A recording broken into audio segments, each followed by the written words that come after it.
Muy bien, chicos, lo primero que quiero que hagan es que me pongan su asistencia aquí en el chat, ¿ya?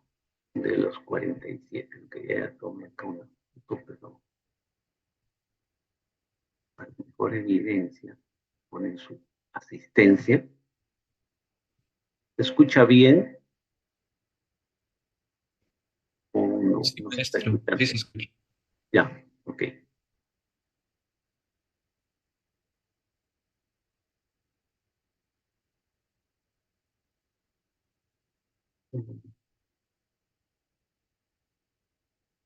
¿No?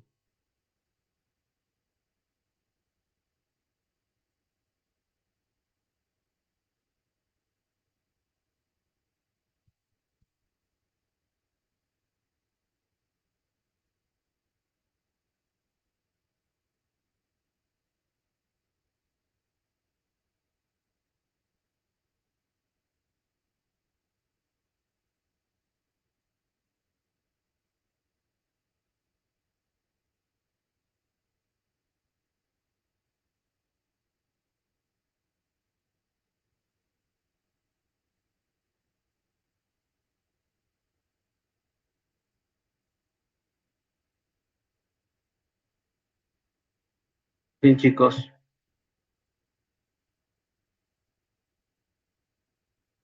solo para...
Bien, solo para ir de acuerdo a lo que tenemos nosotros, te ayudado por su palabra, un proverbio para que quede hoy en nuestras mentes.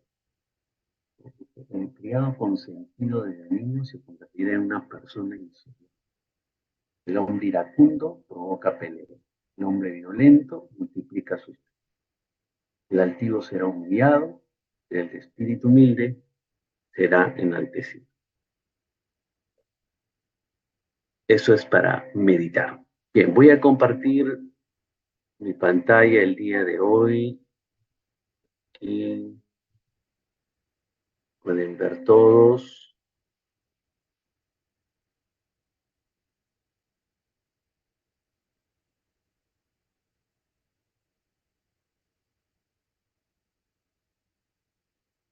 Se puede visualizar, ¿no es cierto?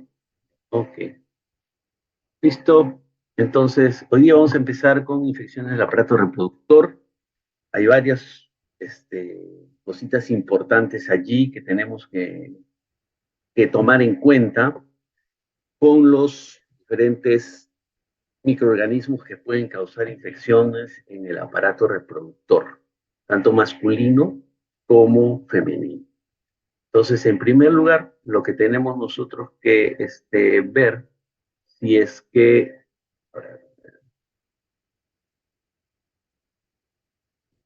tenemos que ver es si es que entendemos un poquito lo que es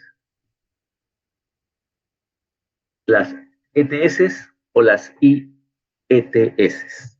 Generalmente hemos hablado de ETS, que son las enfermedades de transmisión sexual, y ahora salen unos nuevos términos como la ITS, que son las infecciones de transmisión sexual.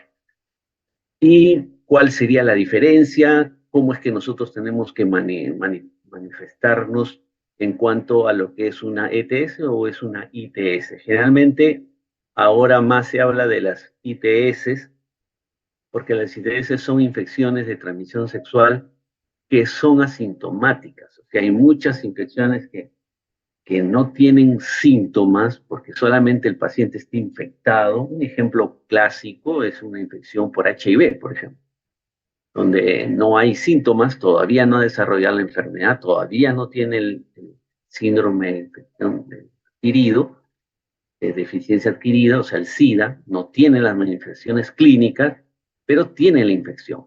Entonces, ese ya es una infección de transmisión sexual, porque lo va a transmitir sexualmente, pero en realidad no tiene síntomas. En cambio, una enfermedad de transmisión sexual ya tiene síntomas. Entonces, eso hace una gran diferencia. Entonces, hay que tomar en cuenta, porque dentro del ambiente hospitalario van a determinarte qué es una ETS y qué es una ITS, ¿no? Y hay esa pequeña diferencia donde las infecciones de transmisión sexual son asintomáticas en el caso de las ITS y en el caso de las ETS son ya sintomáticas, con manifestaciones clínicas características de la enfermedad. ¿Cómo estamos en el Perú con respecto a la ITS, a las CTS, ¿no? En el Perú se está calculando que esta prevalencia de ITS es bastante alta, ¿no? Especialmente si es a la par entre hombres y mujeres. Tenemos un 13.5% en hombres, 13.16% en mujeres. Esto es para herpes simplex 2. Herpes simplex es un virus que va a atacar especialmente a la parte genital, ¿no? El herpes simple 1 generalmente ataca la piel, es el más conocido, el que por deficiencias inmunológicas muchas veces nos salen las comicillas de la boca, la piel, ¿no? Ese es un herpes de tipo 1. Pero el herpes tipo 2 ya sale en el aparato genital, tanto masculino como femenino, ¿cierto?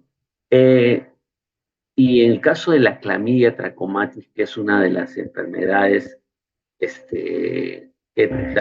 una de las enfermedades, ya estamos en clase Grecia.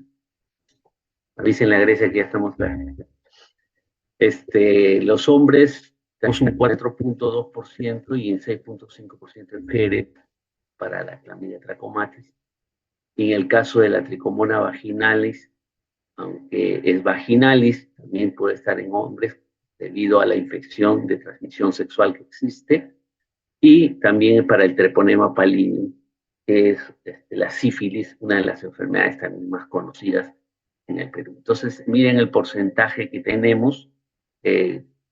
Una de las más grandes es el herpes 2, dentro de las transmisiones de infecciones de transmisión sexual. Y dentro de toda la población, la población que más se afecta es la población juvenil y en el Perú. Y de estas, la clamidia trachomatis es una de las infecciones, en el caso de las mujeres, más común, ¿no? 3 de cada 10, este, perdón, una de cada 10 mujeres va a tener una infección de clamidia trachomatis.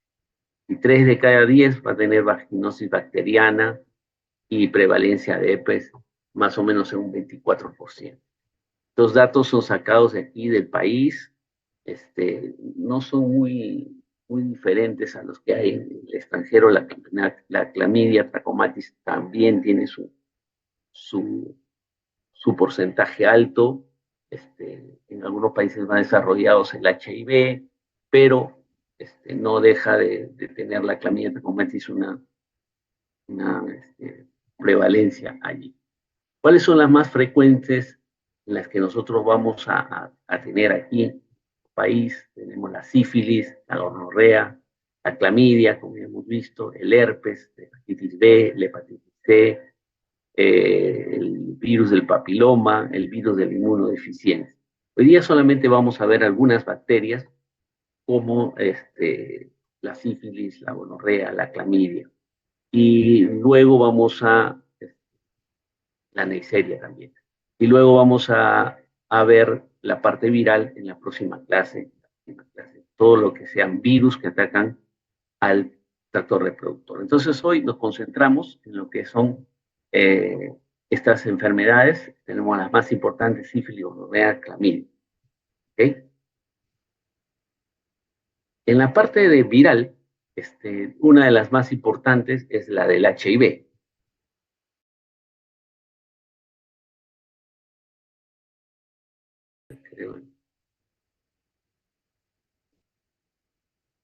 ¿Es del internet?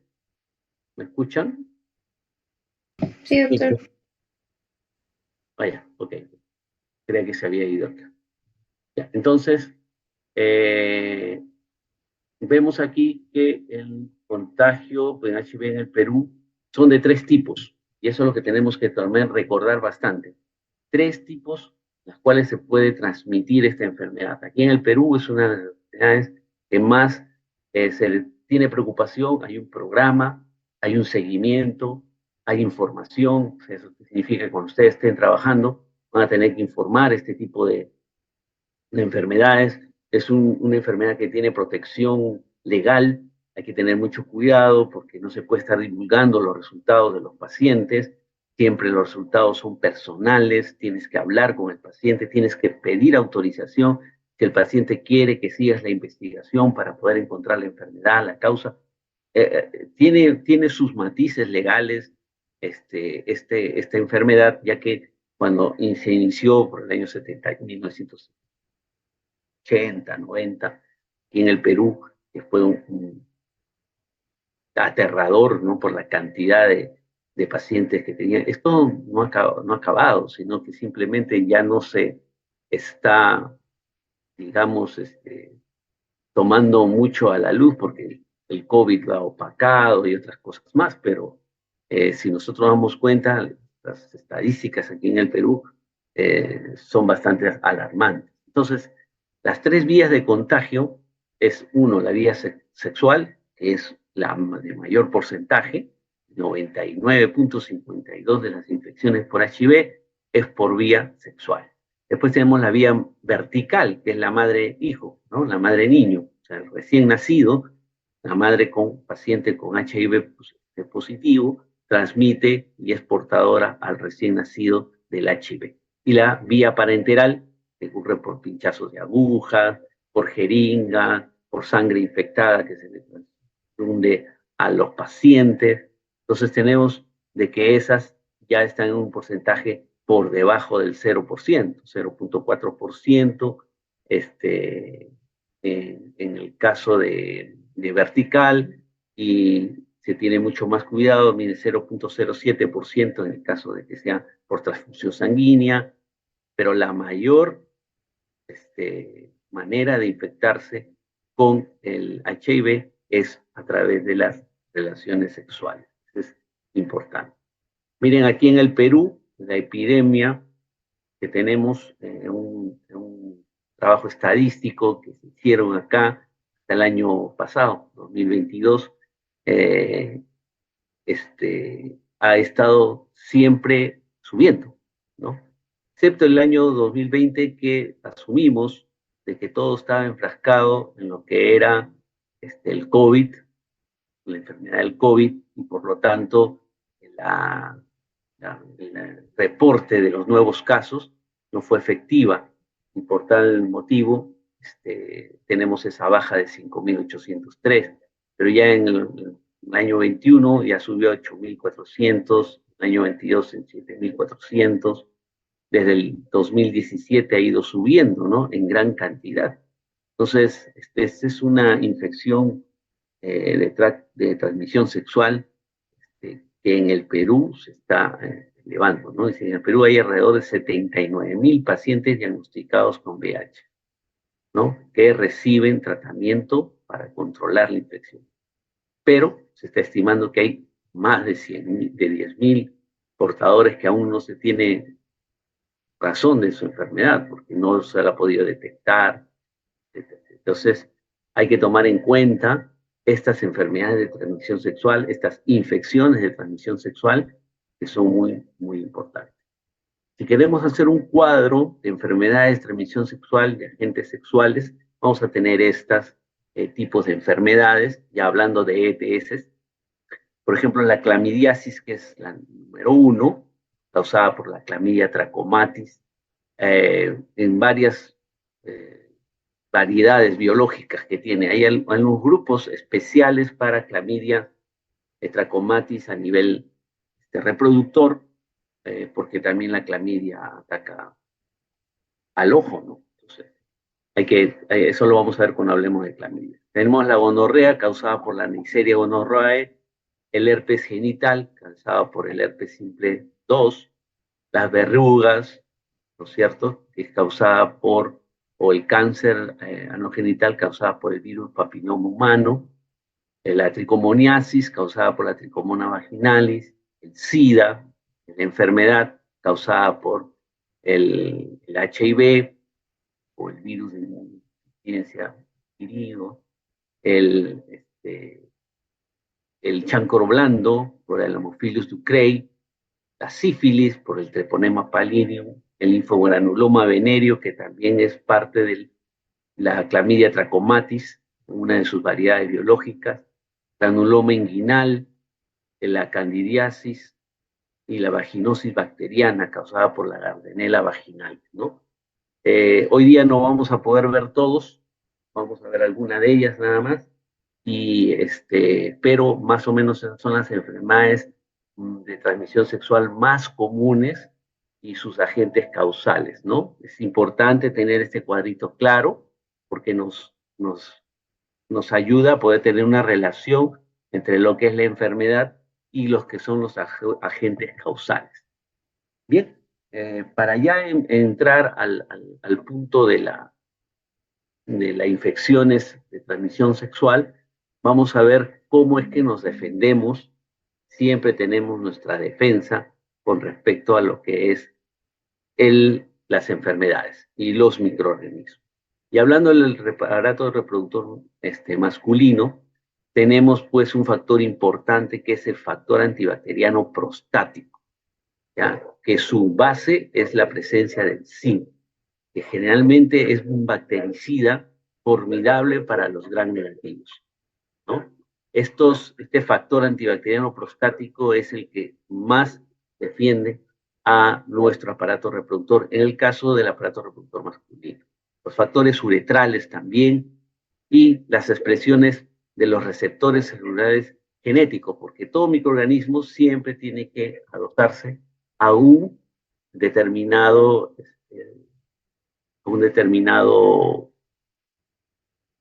factor, un receptor celular. Entonces, genéticamente, algunos tenemos más propensos a poder tener mayores receptores celulares que puedan ayudar y apoyarse en este tipo ¿no? Entonces, esos son nuestras defensas. Y uno de los órganos más atacados siempre va a ser la próstata, ¿no es cierto? Y por lo tanto, la enfermedad, la inflamación de la próstata será la prostatitis, ¿cierto? Entonces, este es importante. Ahora, esta prostatitis está causada por varias bacterias, ¿no? Pero la más frecuente es la Escherichia coli, la Klebsiella, ¿no? Muy esporádicamente el Staphylococcus, pero la Escherichia coli, la Klebsiella y el Proteus, tanto como las infecciones uretrales. Ustedes recuerdan que las infecciones uretrales, o el aparato urinario, en el caso del varón, bueno, también la Escherichia coli era la más frecuente para producir estas itus, ¿no? Esta se lleva y se eleva hasta la próstata, que es uno de los órganos más cercanos a la uretra y ahí también infecta. Entonces la prostatitis, que además es causada por algunos otros órganos, otras bacterias, las más comunes vamos a encontrarlas idénticamente a las de infección de tracto urinario. Escherichia coli, Klebsiella, Proteus, que son las que ya hemos visto la clase pasada. Entonces, esta vía de infección este, puede ser por un reflujo de la orina infectada. Recuerden ustedes de que esa capacidad de retención de orina en la vejiga era uno de los aspectos importantes para las infecciones urinarias. Y esto puede llevar a que esto pase de la próstata hacia la linfa y también hacia la parte hematológica y se pueda diseminar esta bacteria hacia otros lugares, ¿no? La sintomatología clásica de una prostatitis, ya sea aguda, siempre va a ser la retención urinaria, ¿no? Eso es una de las características sintomatológicas, ¿no? Siempre la micción, ya sea más frecuente, que sea dolorosa, que sea difícil, esas es las características básicas de una prostatitis, ¿no? A veces hay rasgos de orina, generalmente está turbia, justamente por la presencia de las bacterias, tienen olores característicos, hay fiebre, escalofríos, justamente por la infección, ¿no?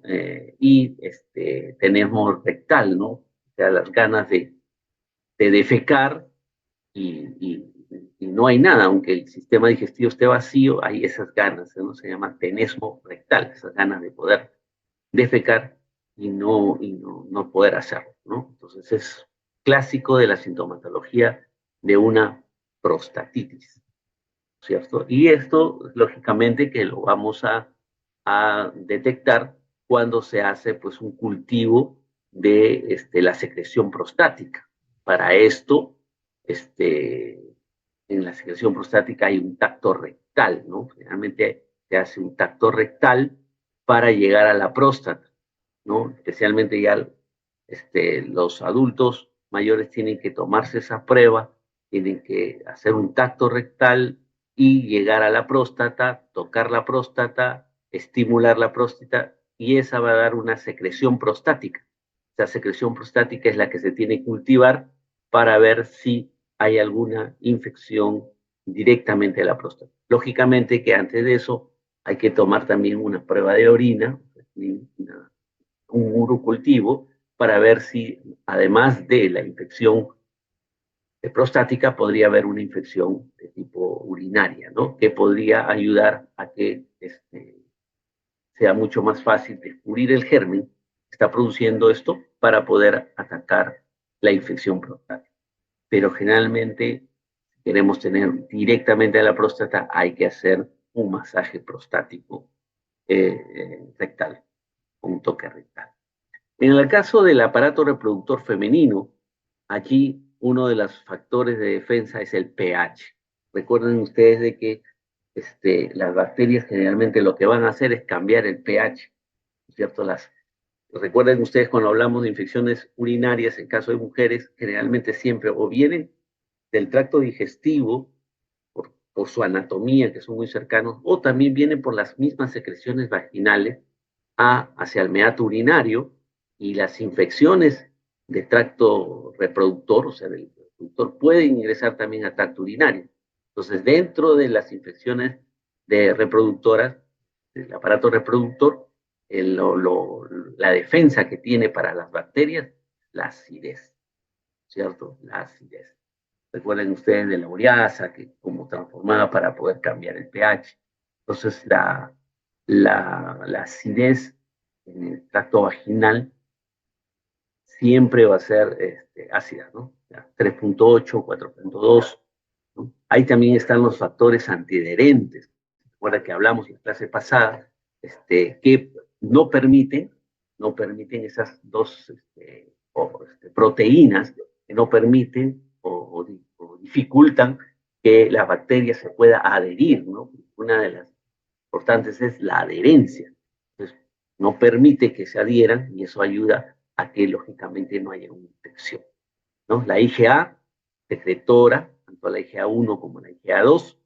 Eso es importante. La misma flora, la misma cantidad de organismos que viven en la parte vaginal, uretral, perdón, del útero, esa va a ayudar a que también, por competencia, no desarrollen las diferentes bacterias patógenas.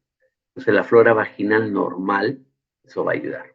Y lógicamente también el canal endocervical ayuda para evitar que la bacteria siga subiendo y haga no solamente una infección vaginal, sino también una infección en el útero o una infección en las trompas de falopio, y eso sería mucho más complicado, ¿no? Entonces, esas son las defensas del aparato reproductor femenino. En el caso de las mujeres de sexo femenino, hay algunas complicaciones que solamente son de ellas, ¿cierto? Dada la anatomía de la mujer. Una de ellas son las enfermedades inflamatorias pélvicas, como conocidas también como EIP o EPI, ¿no? EPI, enfermedades inflamatorias pélvicas, ¿no? Otras de las complicaciones que puede ser por causa de las infecciones este, genitales, del tracto genital, es la esterilidad, el dolor pélvico crónico, ¿no? Generalmente suelen decir cuando pacientes van a la consulta, tengo inflamado el útero, no tengo inflamación, o sea, ellos están sintiendo un dolor pélvico que constantemente hacen, ¿no? Entonces, es un dolor pélvico crónico. Produce también embarazos ectópicos, puede llegar por el HPV, o sea, por el virus del papilomavirus, puede llegar a ser un cáncer cervicuterino, ¿cierto? Abortos espontáneos, partos prematuros, en fin, infecciones congénitas en recién nacidos, ¿no? Por eso es que siempre se les pide el TOSH para ver si alguno de estos toxoplasmos, citomegalovirus o el herpes, o la rubiola, ¿no? Puedan ocasionar una malformación congénita, ¿no? Y salgan recién nacidos con complicaciones. Entonces, estas complicaciones son netamente básicas de las mujeres. Una enfermedad inflamatoria pélvica, EPI, o sea, esta enfermedad clásica en mujeres, además, digamos, las bacterias más comunes que producen esto es la Neisseria gonorrhoeae y la Clamidia trachomatis. Ya esto hay que tenerlo en cuenta, cuál es lo más común en una enfermedad inflamatoria pélvica, una Neisseria gonorrhoeae o una Clamidia trachomatis, ¿no? A veces puede haber un Streptococcus pyogenes o un Pilius, pero vamos a enfocarnos en la causa más común, ¿no? Hay otros géneros también que pueden ocasionar esto. Entonces, esto es agudo y hay que tratarlo, ¿no? Porque a veces se retrata el tratamiento y entonces la infección se puede extender, ¿no? Hacia los microorganismos van ascendiendo por la vagina, cuello uterino, hasta las trompas de falopio, ¿no? Y eso hay que manejarlo desde un principio, de enfermedad inflamatoria pélvica, ¿no? Y bueno, las personas que están en mayor riesgo son las mujeres sexualmente activas, las que tienen múltiples compañeros sexuales y que a veces están muchas veces asociados a bajo nivel económico. Esto ocasiona que sean personas en riesgo para tener este tipo de enfermedad inflamatoria pélvica. ¿Cuál es la sintomatología clásica de esta enfermedad? Es el dolor abdominal inferior, ¿no? A veces sangrado uterino, fiebre, secreciones, la vagina con mal olor, aunque el olor a veces es característico en algunos tipos de infecciones. Eso significa que hay bacterias que pueden causar esta enfermedad. O sea, una infección por una bacteria X puede causar una enfermedad pélvica o inflamatoria, ¿cierto? Entonces hay que tomar en cuenta eso también. Y las características básicas es el dolor abdominal, el sangrado uterino, el dolor de las relaciones sexuales, ¿cierto? Y se le hace un examen pélvico para ver la sensibilidad cervical frente al movimiento, ¿cierto? Y observar la secreción purulenta. Hay una prueba que se llama la prueba de helecho, que es una secreción vaginal, y se lo manda al laboratorio y tiene esta forma que ustedes están viendo aquí en la parte inferior, izquierda, ¿no? Que parecen unos helechos, ¿no? Que simplemente son formaciones del muco cervical, perdón, del muco, sí, del cuello cervical, del útero, ¿no? Aportado por las secreciones vaginales, y se puede observar al microscopio así, como si fueran helechos. Entonces, por eso le han dicho la prueba del helecho. Pero este es parte del diagnóstico, ¿no? Ahora, este diagnóstico no solamente se hace con eso, puedes hacer una exploración ginecológica, una ecografía, una TAC, ¿no? Inclusive puedes sacar una biopsia, si es que estás sospechando de este tipo de enfermedad causada por algún virus, por algún otra bacteria. Entonces, puedes sacar también la observancia de esta enfermedad pélvica, porque la enfermedad pélvica o la infección pélvica, tienes que ver cuál es su origen, ¿no? Y puede tener varios orígenes. Entonces, la ecografía es una de las pruebas más importantes para ver si hay quistes, si hay lesiones endometriales, ¿no es cierto? Y si ya esto sale positivo, puedes pasar a hacer una intervención interna para poder sacar una muestra, hacer una biopsia, etc. Muy bien. Ok. Otra de las manifestaciones clínicas que vamos a encontrar en las pacientes, en los pacientes, tanto varones como mujeres, son las úlceras genitales, o sea, son como heridas, ¿cierto? Heridas genitales. Lógica que una de las más comunes es el herpes genital, ¿no? Ya nosotros conocemos las manifestaciones del herpes simple de piel, que salen aquí en la boca, en las comisuras de la boca, o que puedes salir en las líneas nerviosas, ¿no? Del cuerpo, en la piel, son prácticamente iguales o parecidas en los genitales, ¿no? Los más comunes son los de herpes, ya hemos visto que en el Perú el gran porcentaje que hay, y también está seguido por las úlceras genitales del treponema pallio y del chancro blando, ¿no? Que es el Amorphilius ducreyi, causada por el Amorphilius ducreyi. Entonces ahí tenemos tres úlceras urogenitales o genitales en que vamos a tener mayor relevancia, ¿no? Prevalencia, ¿no? Herpes genital, treponema pallium y el Amorphilius ducreyi, ¿no? Estamos hablando de este tipo de... Y las enfermedades vendrían a ser el herpes genital, la sífilis en el caso del treponema y el chancro en el caso de...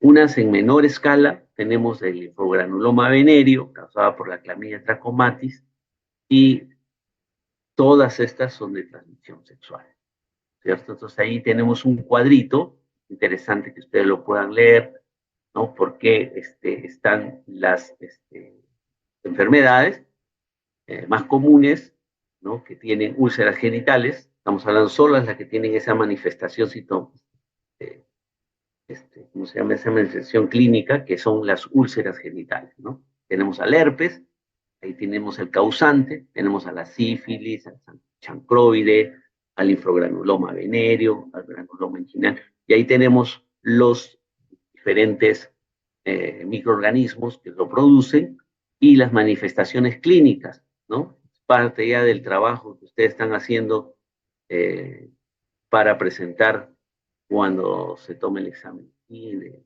las enfermedades urogenitales, ¿no? Ahí tienen las manifestaciones clínicas, las úlceras múltiples, en el caso del herpes, por ejemplo, ¿no? Y también tienen parte del tratamiento, ¿no? Ciclovir en el caso de herpes, sífilis con penicilina, chancroides, aspirina, y ahí tenemos algunos de los medicamentos que se usan para poder detener la infección que está causando las úlceras genitales.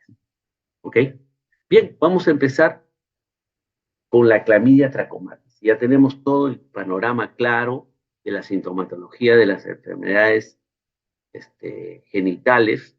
Hemos visto ya cómo se manifiesta en el varón, cómo se manifiesta en las mujeres. Las mujeres tienen las mayores, digamos, probabilidades de poder tener este tipo de infecciones. Generalmente, cuando se hablan en estadísticas, el que más contagia es el varón hacia la mujer. Y la mujer es el que tiene mayor reservorio de este tipo de microorganismos que causan enfermedades sexuales. Entonces va del hombre hacia la mujer. Pero bueno, vamos a hablar ahora de clamidia trachomatis. Clamidia trachomatis. Estos detalles que yo le estoy hablando de porcentajes, estos pueden venir en el examen. Bueno, vamos a clamidia trachomatis. La clamidia trachomatis es parecido a una espora, como si fuera un honguito, ¿no? La parte de un honguito, una espora. Y hay dos cosas importantes. Ahí tiene dos formas la clamidia. Una forma es cuando infecta y otra forma es cuando está dentro de la célula infectada. Recuerden que las clamidias van a atacar a las células epiteliales de las partes del tracto genital, tanto masculino como femenino. Entonces, tiene dos formas. A uno se le llama el cuerpo elemental, ¿cierto? Es el cuerpo elemental, es una de las formas, que es resistente a las condiciones que están fuera porque todavía no ingresa a la célula. Cuando ingresa a la célula, se transforma en los cuerpos reticulados, considerados como CR. Es la forma activa, ¿no? Es la forma que se va a replicar, pero él lo hace dentro de la célula porque es una manera de él camuflarse para que los lisosomas, cuando lo encapsulan dentro de no lo destruyan. Entonces él trata de encapsularse, trata de defenderse y forma estos cuerpos reticulares. Entonces tiene dos formas la clamidia trachomatis cuando va a ingresar, ¿no? En su forma, ahí está, en su forma elemental, que es mucho más resistente a cualquier condición, y cuando ya ingresa a la célula, se transforma a los cuerpos reticulares. En la parte de abajo ustedes van a encontrar un cuadrito donde se está hablando las diferentes serotipos que tiene la clamidia trachomatis. En la izquierda, ustedes van a encontrar allí los serotipos, por ejemplo, el serotipo A, B, ¿cierto? Y C, generalmente causan la enfermedad ocular. O sea, es la clamidia trachomatis, pero infectando el ojo, ¿cierto? Y ahí tienen las patologías como la conjuntivitis, que es el producto de la infección de la clamidia trachomatis en el ojo, ¿no? Pero tenemos otras variantes, otras 0 variantes, como la B, la E, la F, la G, la H, hasta la K. O sea, desde la D hasta la K, estas sí son enfermedades que son causadas o transmitidas por transmisión sexual o perinatal, ¿cierto? Cuando nace. Estas son las que nos interesan a nosotros, este tipo de variantes que van a producir cervicitis, uretritis, endometritis, ¿cierto? Enfermedades pélvicas inflamatorias, como la que hemos ya determinado cuáles son sus características. Y como esto pasa verticalmente de madre a niño, estas clamidias pueden ingresar en los ojos del niño, ¿no? Entonces el niño puede nacer con conjuntivitis o puede ser que la clamidia también ingrese a los pulmones y puede terminar con una neumonía causada por la clamidia trachomatis, si es que la mamá está infectada y hay una transmisión vertical de madre a niño. Entonces ahí tenemos este tipo, ¿no? Fuerte, desde la D hasta la K. Y la otra enfermedad de transmisión sexual también, causada por clamidia trachomatis, que es en menos frecuencia, es la linfogranuloma venéreo. El linfogranuloma venéreo está causada por la variante L1, L2 y L3, por la variante L. ¿Ok? Esas son la clamidia que va a atacar también a la parte de la linfa, ¿no? ¿No? En los nódulos linfáticos, ¿no? Y ahí va a producir granulomas, fibrosis en los nódulos linfáticos, pero estos llegan allí transmitidos sexualmente por la clamidia trachomatis. ¿Ok? ¿Está claro ahí? ¿Ok? Miren, entonces en esta otra lámina que ustedes ven acá, estamos viendo aquí a la parte izquierda cómo es la mucosa normal del aparato reproductor, en este caso femenino. Ahí están las células epiteliales, limpiecitas, ¿no? Y todos sus defensas que tiene, ¿no? Ahí tiene sus macrófagos, sus células T, sus células dendríticas, ¿no? Sus células B, todas intactas sus células epiteliales. En la parte derecha de ustedes, ahí tenemos la mucosa ya infectada, ahí dice arriba, mucosa infectada. Entonces esa mucosa infectada lógicamente ingresa, ya puede ser la clamidia, acá dice, ¿ves? La inclusión de la clamidia en las células epiteliales e ingresan ahí solamente en las células epiteliales, imagínense, ahí nada más, ahí se ocurre todo y ahí eliminan mucho más,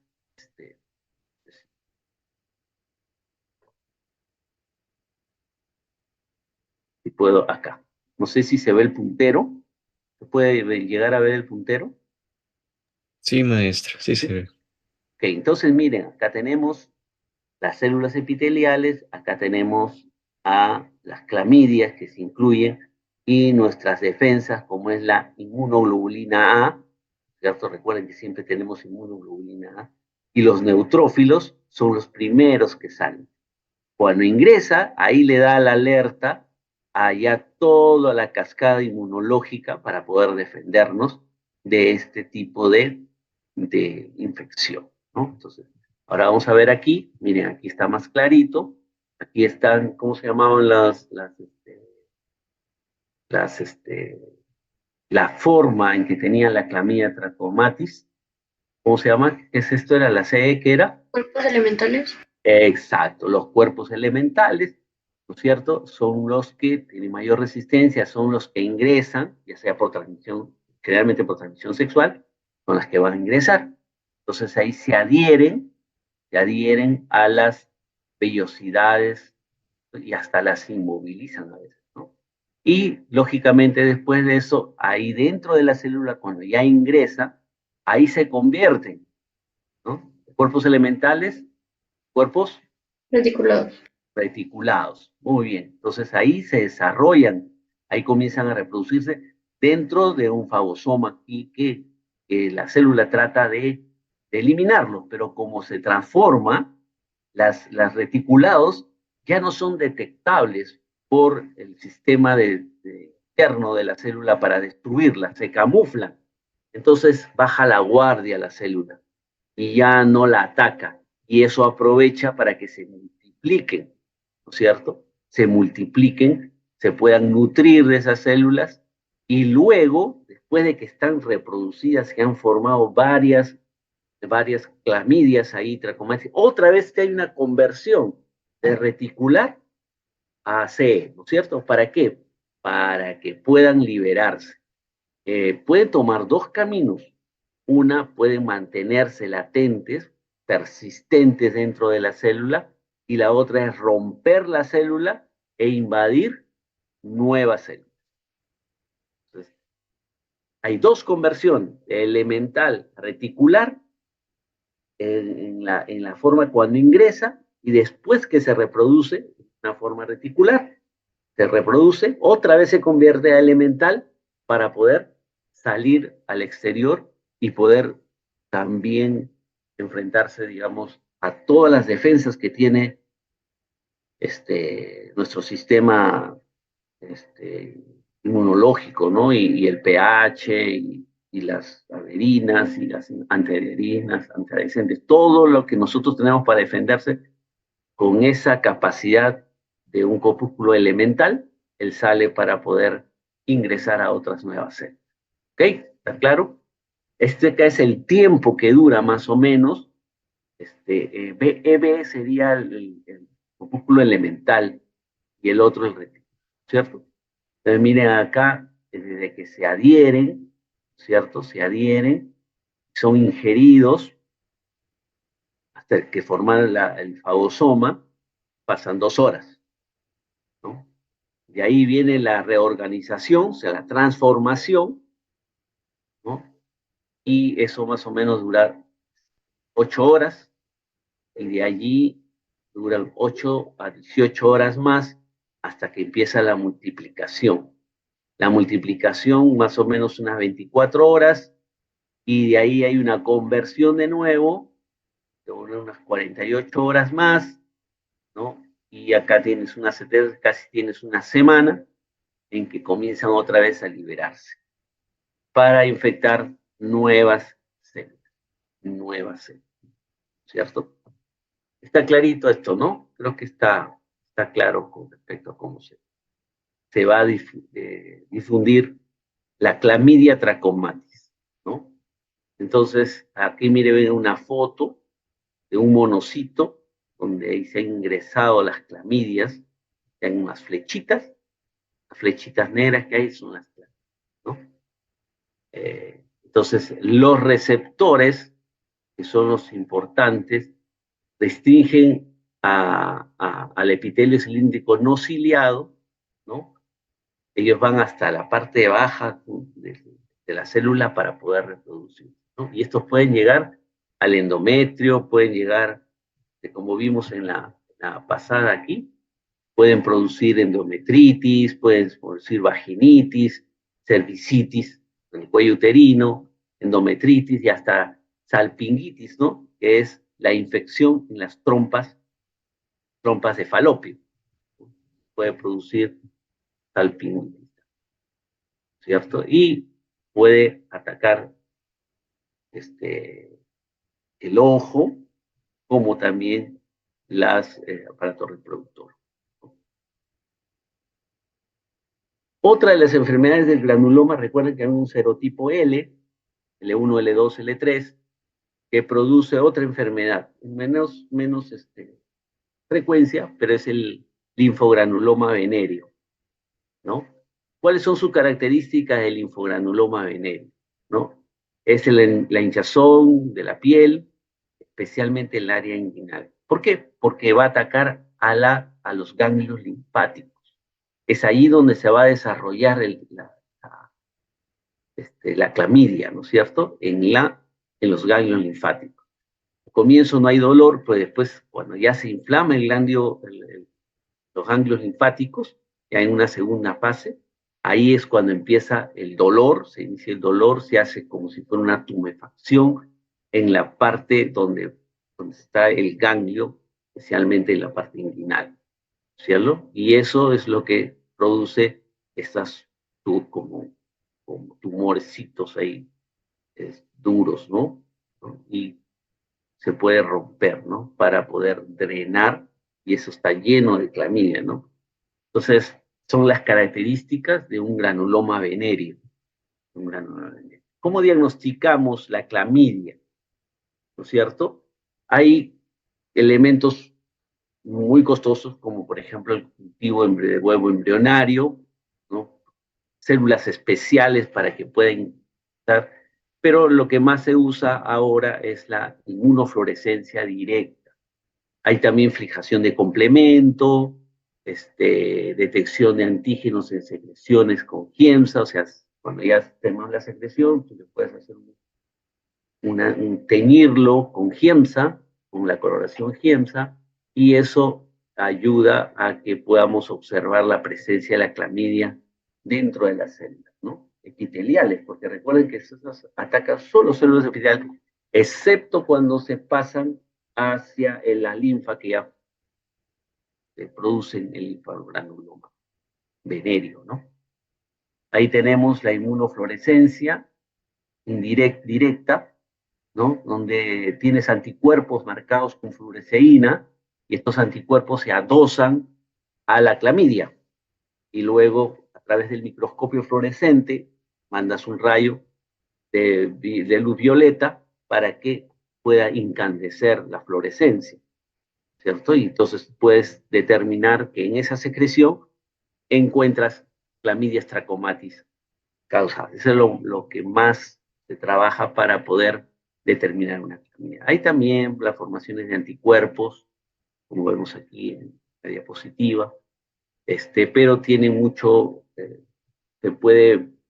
no tiene mucha especificidad y eso hace que la prueba pueda ser, traerte muchos falsos. Bien, terminamos ahí con clamidia. Vamos a pasar a uno muy pequeño porque generalmente empieza siendo asintomático, después se convierte en algo asintomático. Es el Haemophilus ducreis, que produce el chancro, ¿cierto? El chancro blanco, ¿cierto? Esta es una bacteria, ¿no? La que va a producir una bacteria cocobacilar gram negativa, ¿cierto? Es muy pequeño, anaerobe facultativo, catalasa negativa, oxidasa positiva, es inmóvil, no tiene esporas, reduce nitratos a nitritos igual que cualquier bacteria, ¿cierto? Produce fosfatasa alcalina, crece con dificultad en los medios de cultivo, ¿no? Por eso es muy complicado muchas veces poder mantener o capturar a la célula en la parte de laboratorio. Necesita unos medios especiales que tengan nutrientes como el agar sangre, agar chocolate, ¿no? Que son especialmente para este tipo de enfermedades, ¿no? ¿Cuáles son sus factores de virulencia de este Haemophilus ducreyi? El pili, ¿no? Es uno de sus factores de virulencia importantes. Y también tiene unas lipoproteínas A1, A2, que contribuyen o que facilitan que no los puedan fagocitar, ¿cierto? Dentro de su estructura tiene una membrana externa y una membrana interna, ¿cierto? Y estas membranas, especialmente la externa, hace una unión con las células epiteliales, ¿no? Y ahí esa unión se los puede fibrar, forma como fibroblastos, ¿no? Ahora, estas lipoproteínas que vimos arriba, la 1 y la 2, se unen fibrinógeno y ahí es donde empieza a transformar a las células epiteliales, ¿no? Y empiezan a eliminar un tipo de secreción, ¿cierto? Una secreción. Otro de los factores de virulencia es su proteína A. También es importante porque va a adherirse al hospedero y también adhiere la fibronectina y la fibronectina para poder fibrar a las células, ¿no? Entonces, esos son sus factores virulentos. Dentro del porte clínico, ahí tenemos la enfermedad que se le conoce como chancro blando o chancroide, ¿no? Necesariamente de transmisión sexual, características por la higiene, es uno de los factores. Hemos visto que infecciones urogenitales mucho influye la condición de higiene, las condiciones en que se viven. Entonces, esto empieza con una pequeña pápula que evoluciona hasta que se forma una úlcera, ¿no? Es una pálpula y después ya se va formando una úlcera que puede tener úlceras satélites alrededor de la principal, ¿no es cierto? Y aquí, como es difícil poder mantenerlo en agar chocolate, y es muy complicado, generalmente el diagnóstico siempre va a ser clínico, ¿no? Ahí vemos, si ustedes pueden observar un poquito, no sé si observan bien, ahí tenemos a las úlceras, ¿no? Se forman primero como unas pápulas, después las pápulas se achatan y se comienzan a formar unas úlceras. Al comienzo son indoloras, pero después ya se convierten en dolorosas. Miren, aquí está la pápula interna en la parte izquierda, de la parte vaginal, son los labios, hasta el ingreso a la vagina, ya está acá en forma de herida, ya, de úlcera, en forma de úlcera, y se va formando, y esto puede ir ingresando, subiendo, subiendo, ¿no? Entonces, esta es causada por el Haemophilus ducreyi, conocida esto como chancro o chancroide, chancro blando o chancroide. Como le decía, el diagnóstico microbiológico es muy complicado, ¿no es cierto? Pero lo importante es su capacidad de formar fibroblastos, ¿no? Es lo importante. Acá los tenemos, bueno, esta es una Neisseria prácticamente, pero es muy parecida. Y eso es lo que vamos a ver ahora. Ya el chancroide lo dejamos y vamos a ver a la Neisseria. La Neisseria gonorrhoeae también es otra de las comunes dentro de lo que es las enfermedades. Ah, ya, vamos a dar unos 5 minutos para que ustedes puedan relajarse, ir al baño, que creo que están relajados hace rato. Pero vamos a dar unos 5 minutos, que vaya a tomar agua, en el baño, y volvemos porque solamente nos falta la Neisseria y el Treponema pallidum, que es la que forma la gonorrea, que es esta de la Neisseria, y la sífilis, que es la otra enfermedad del treponema. Con esas dos terminaremos la clase de hoy y ya vamos a ver lo que es las más pequeñas, las longanis, hormonas y todas esas, las próximas clases junto con las enfermedades, con las virales, ¿no? Con las virales. Ok, 5 minutos, entonces, descansamos. Muchas gracias, maestro. 5 minutitos nomás, ¿eh? Son 8:40, 8:45 empezamos. Sí, maestro. Tenemos que acabar temprano.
Muy bien, chicos, continuamos.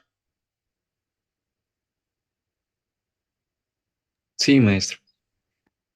Continuamos. Listo, vamos a entrar a las dos últimas enfermedades rapidito nomás, son acabar en 15 minutos, máximo 20. Esta es muy conocida, la Neisseria gonorrhoeae, que va a causar la famosa gonorrea, muy común, especialmente en varones, como es reservorio, el sexo femenino, especialmente en mujeres que tienen muchas parejas sexuales, eh, especialmente en aquellas personas que le hacen en la prostitución, o en cualquier tipo de mujer que tenga este tipo de relaciones constantes con varones, con varios varones, y se van contagiando, y ella usa como reservorio, y eso ocasiona que, al final de cuentas, se contagie el hombre también, y después que está contagiado pasa a otra persona. ¿Quién es el causante? La Neisseria. La Neisseria es un coco gran negativo, es un diplococo gran negativo. Así como hay un diplococo gran positivo, ¿cómo se llama? El Sí, Streptococcus pneumoniae, ¿no es cierto? Es un diplococo gran positivo. Este es un diplococo gran negativo. Es intracelular porque le gusta vivir dentro de las células, ¿cierto? Y tiene sus características porque es capsular, tiene su cápsula, ¿no es cierto? Es inmóvil, no forma esporas, tiene sus factores de virulencia, tiene su peptidoglucano, tiene su membrana externa, su membrana interna, tiene su adherencia, su movilidad, una conjugación de movilidad que hace que no se haga inmóvil, y generalmente estas vellosidades que tiene, vellosidades, estos pelos que tiene, ¿no? Son los que ayudan a poder adherirse a la célula, ¿no? Entonces, ahí. Miren sus características biológicas, la Neisseria, miren en la parte aquí superior, van a encontrar neutrófilos, y estos neutrófilos que han ido a defendernos son infectados por estos diplococos gran negativos, ¿no? Así es donde se ve una secreción de, de,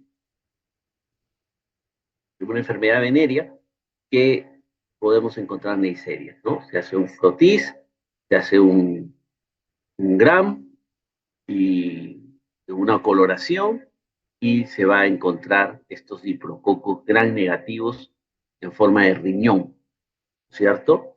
Para que puedan crecer van a necesitar un medio especial que se llama el medio de Thayer-Martin, ¿ya? Es capsulado, oxidasa positiva, no hemolítico, ¿no? Porque los estreptococos generalmente son hemolíticos, pero este es no hemolítico.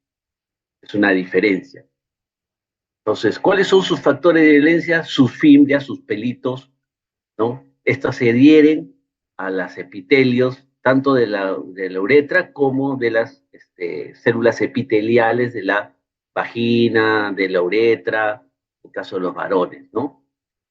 Tiene una lipopolisacárido, que es el que le da la fuerte respuesta inflamatoria. O sea, este lipopolisacárido es el que llama a a todo nuestro sistema inmunológico, nuestros mastocitos, nuestras células dendríticas, todas las llama para poder, las lisinas y todas esas, para poder dar una respuesta inflamatoria. Ese es el causante de todo eso.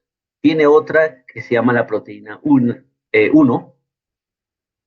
que es una porina que interfiere con la función del fagolisosoma. O sea, cuando ingresa, el fagolisosoma trata de hacerle una... Y esta proteína es la que interfiere para que no se forme ese fagolisosoma, porque si no, después vienen los lisosomas y la destruyen.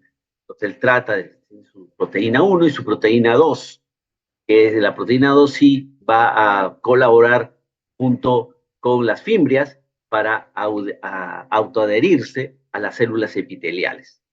¿cierto? Y su proteína 3, que es otra porina, que está asociada a todas las demás proteínas. Y la inmunoglobulina A proteasa. Ustedes saben que nosotros tenemos como parte, como defensa natural, las inmunoglobulinas A1, A2, ¿no es cierto? Estas tienen una inmunoglobulina A proteasa, o sea que va a destruir a las inmunoglobulinas. Entonces son parte de sus factores de violencia, sus fimbrias, su proteína 1, 2 y 3, y las inmunoglobulinas proteasas, no hay que olvidar.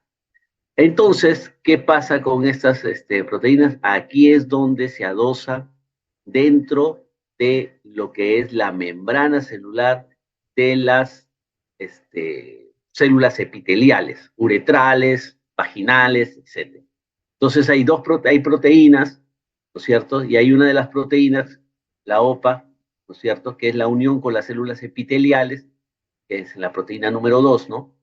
Y la otra proteína, la RMP, estimula los anticuerpos neutralizantes para la actividad sérica bactericida, o sea, lo que viene a ser la proteína 1, ¿cierto? Y la proteína 2 sería la otra, la que se adhiere, ¿no? O sea, la proteína OPA, que está acá, sería la que adhiere, ¿cierto? Proteína 2 y la proteína 1 es la que estimula a los anticuerpos neutralizantes para que no se forme el fagosoma y así no se pueda destruir a la. La gonorrea tiene sus características porque tiene una secreción clara, ¿cierto? Un exudado uretral que es purulento, ¿no? Tanto en el hombre como en la mujer, ¿cierto?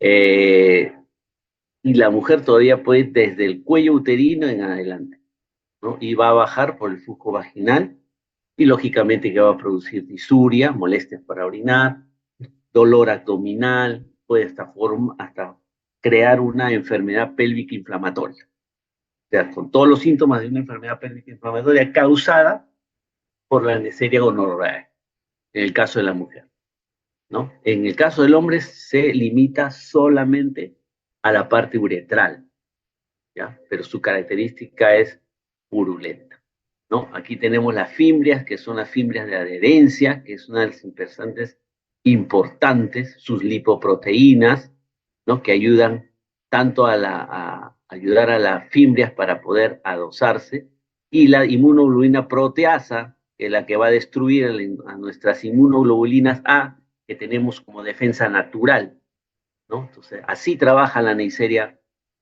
gonorrea, ¿cierto? Aquí tenemos, por ejemplo, si vemos acá el cuadro claro de gonorrea, acá tenemos la proteína 2, ¿cierto? Que ayuda a las fimbrias a adherirse, le dice a esa fimbria que es un pili tipo 4, y ingresa, ¿cierto? Nuestra microbiota también trata de defender, pero al final, si la derrumba, no la ingresa acá. Y acá también tiene su proteína que inhibe a la formación del fagosoma.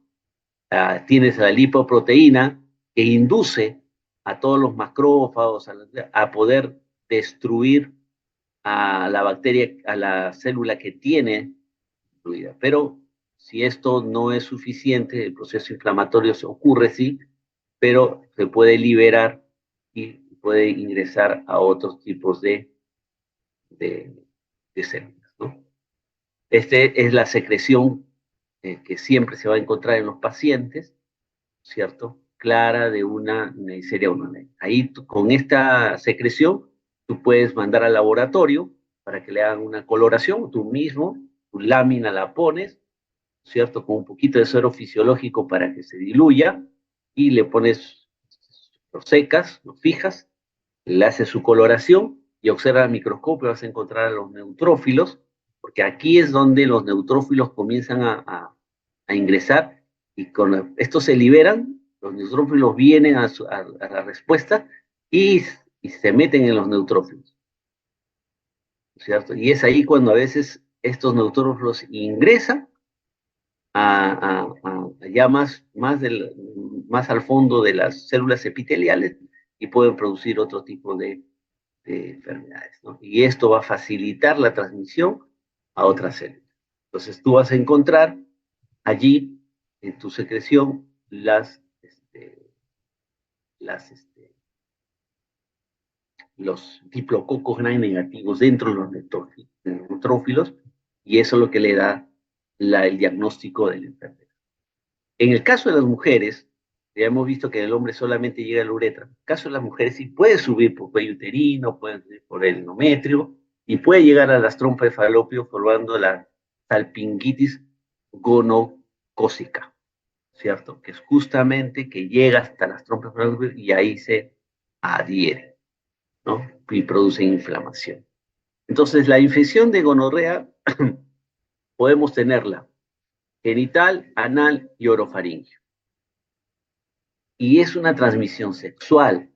Recuerden que justamente todas estas áreas mal usadas, por ejemplo, contra natura o secreción sexo oral, ¿no? Todas estas van a ayudar a que la infección de la gonorrea pueda propagarse, ¿no? Y esto se propaga a otras infecciones o se puede diseminar a una infección diseminada, e inclusive puede llegar a la artritis. Sara, por favor, apaga tu micrófono. Sara. A ver, si le avisan a Sarita, por favor, que apague su micrófono. Ya, gracias, Ana. Muy bien. Entonces, ingresa por la parte sexual, pero puede producir otra diseminación para otros lugares, inclusive para la parte de artritis superativa, ¿cierto? Ahí tenemos la artritis gonocócica, que puede llegar a la artritis, tiene sus características clásicas, ¿no es cierto? Fumando poliartralgias, lesiones en la piel y tenosinovitis. Cualquiera de esas tres manifestaciones clínicas la vas a encontrar en una artritis gonocócica causada por Neisseria, ¿cierto? Es una infección de las articulaciones que supura, ¿cierto? Hay fiebre, hay dolor, y lógicamente que las articulaciones no son difíciles de mover, ¿no? Las vamos a encontrar justamente extrayendo un líquido articular, líquido sinovial, sacamos el líquido sinovial y ahí podemos hacer una tinción y vamos a encontrar, como ven aquí en la lámina, las serias dentro de los neutrófilos.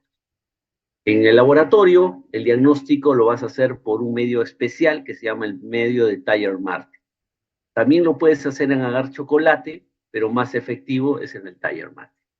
Para eso necesitas un medio de transporte de tioglicolato o cualquier otro para poder transportar la secreción que sacas con un hisopo y la puedes transportar para que se enriquezca mejor y ahí ya lo puedes llevar hacia los medios específicos como es el Thayer-Martin, que tiene una vancomicina para evitar que proliferen otros cocos y solamente queden los cocos gram negativos, ¿cierto? Y para finalizar, vamos a tener el treponema pallidum. El treponema pallidum es muy conocido, no es un coco, no es un bacilo, es justamente otra forma diferente de bacteria, que es el treponema, ¿cierto? Y que es común, es un espirilado, ¿no?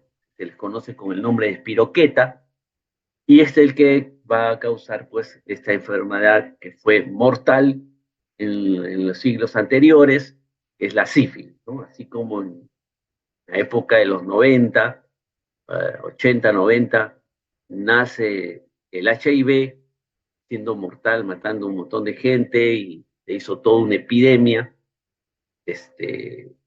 En su época, el treponema pallidum con la sífilis también se hizo un problema grave, todo por transmisión sexual, ocasionaron este tipo de pandemias, ¿no? Pandemias. La sífilis, una de esas, causada por el treponema pallidum, ¿no? Estas son espiroquetas con extremos puntiagudos y rectos, ¿cierto? ¿Y dónde lo vamos a cultivar? Solamente lo podemos cultivar en células, ¿cierto? ¿Cuáles son sus factores de virulencia? La adherencia por proteínas que están en la membrana externa. Y una de las más importantes es la hialuronidasa, que es la que tienen que recordar siempre en el treponema pálido. Hialuronidasa. Y también hay un recubrimiento de fibronectina para que se puedan proteger de los fagocitos, muy parecido al que estábamos viendo anteriormente. Solo que esta enfermedad causa el treponema pálido tiene 3 etapas y se le conoce como la sífilis primaria, secundaria y sífilis terciaria. En la sífilis primaria es donde salen las ulceraciones. Después de las relaciones sexuales con una persona infectada, el treponema ingresa, las células epiteliales se infiltran, también ya los polimorfos nucleares, los linfocitos T, los anticuerpos, o sea, hay todo un proceso inflamatorio causado por la presencia del treponema y se presentan unas úlceras. En las primeras 3 semanas son inodoras, o sea, no tienen dolor.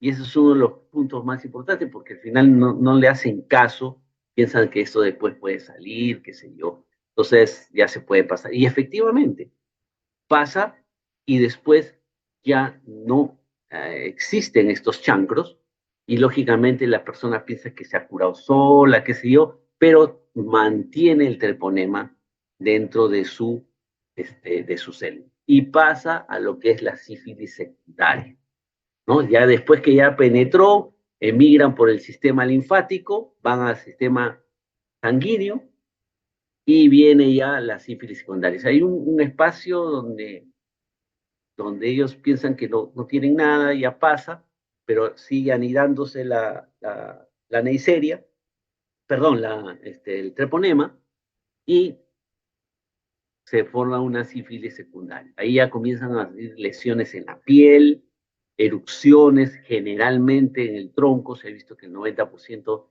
de los pacientes tienen erupciones en el tronco, pero también existen en las manos, ¿cierto? Y eso ya es característica de una sífilis secundaria.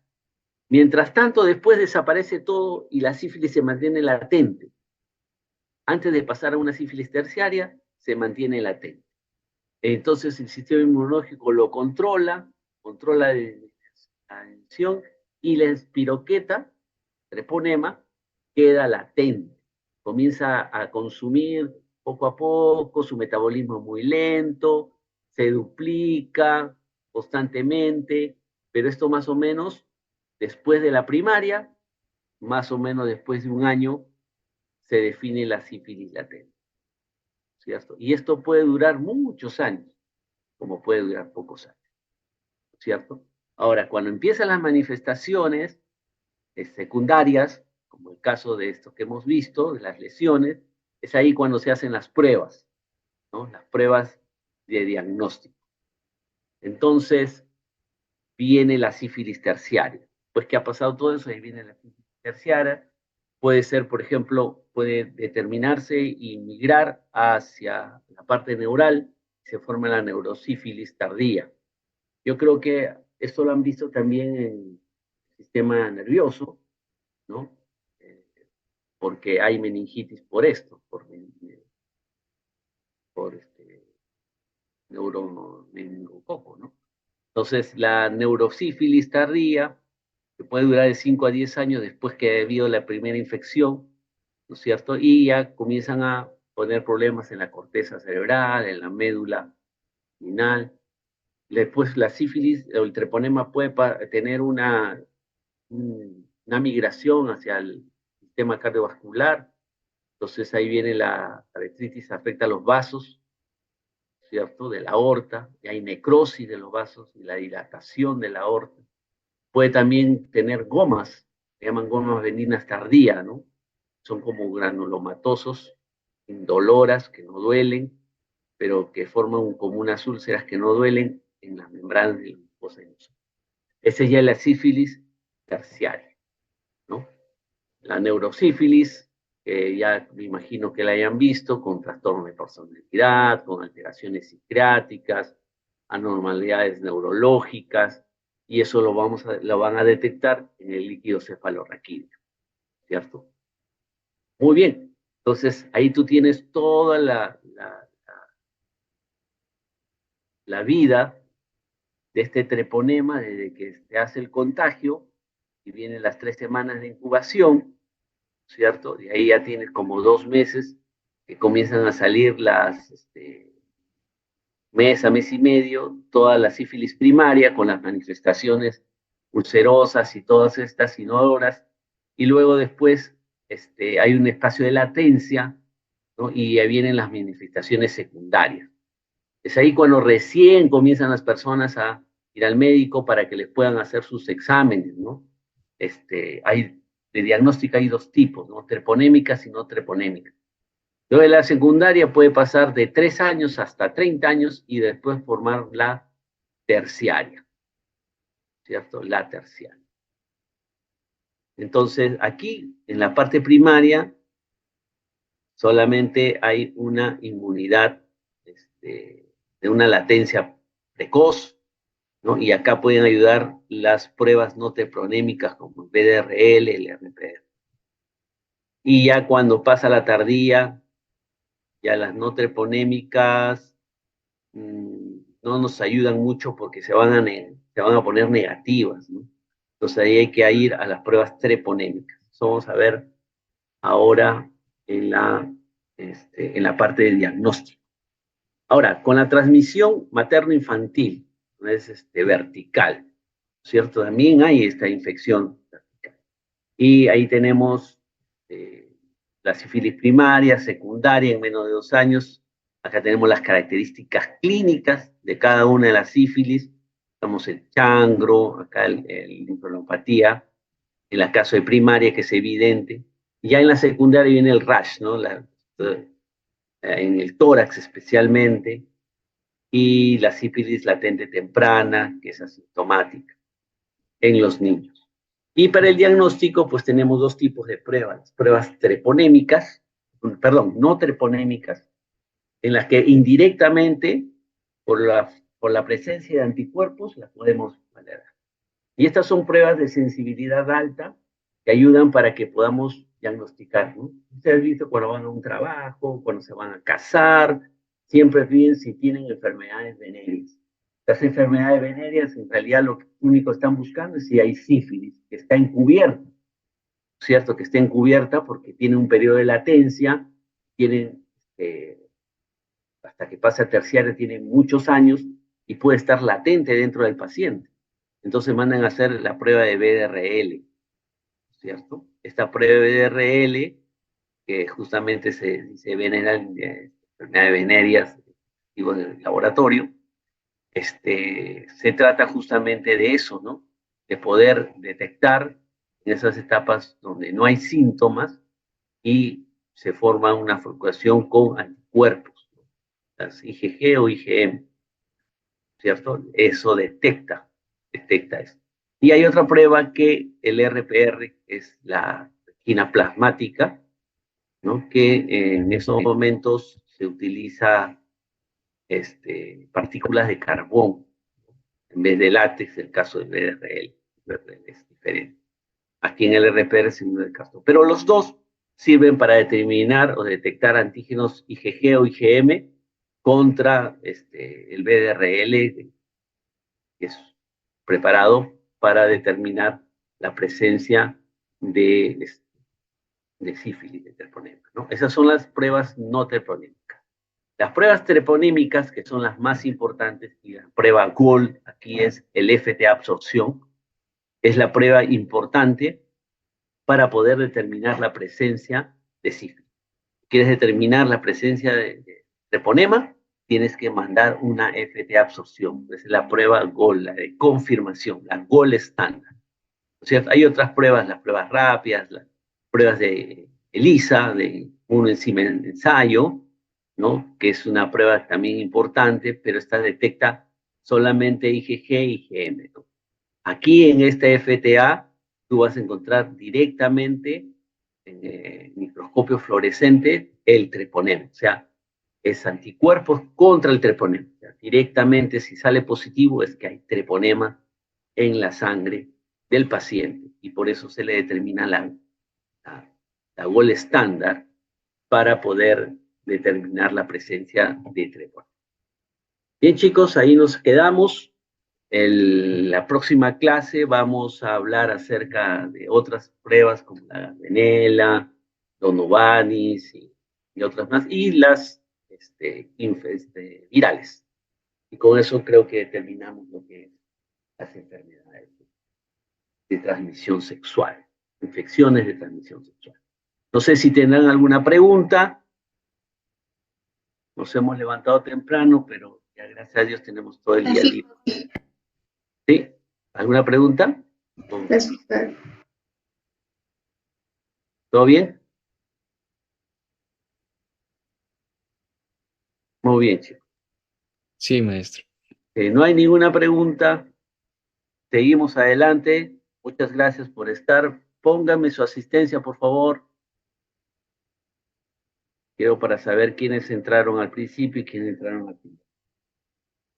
Me ponen su asistencia para yo tenerla, tanto la inicial como la final.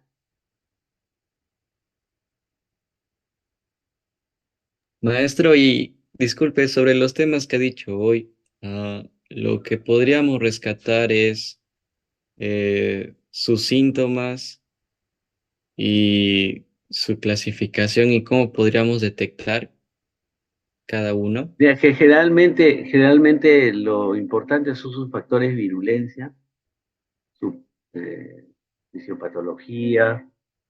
Hay algunos detalles que he dado, ¿no? Hay algunos detalles que han estado escuchando, he visto que he dado estos detalles, los cuales voy a preguntar, ¿no? Diferencias de algunas lipoproteínas, en algunos casos, especialmente las manifestaciones clínicas que hay, ¿no? Y el diagnóstico es importante, ¿no? Eso sí, preguntas de diagnóstico van a venir para poder diagnosticar este tipo de enfermedades de transmisión sexual. Y la parte epidemiológica en el Perú también es importante. ¿Cuáles son las que más prevalecen? ¿Cuáles son las menos prevalentes? Más o menos eso. Gracias, maestro, por la ayuda. Ok. Listo, chicos. Nos vemos entonces hasta el próximo miércoles. El lunes hay práctica de todas maneras, ya terminando las clases, ¿no? Ok. De aquí el examen el día domingo, no se vayan a olvidar.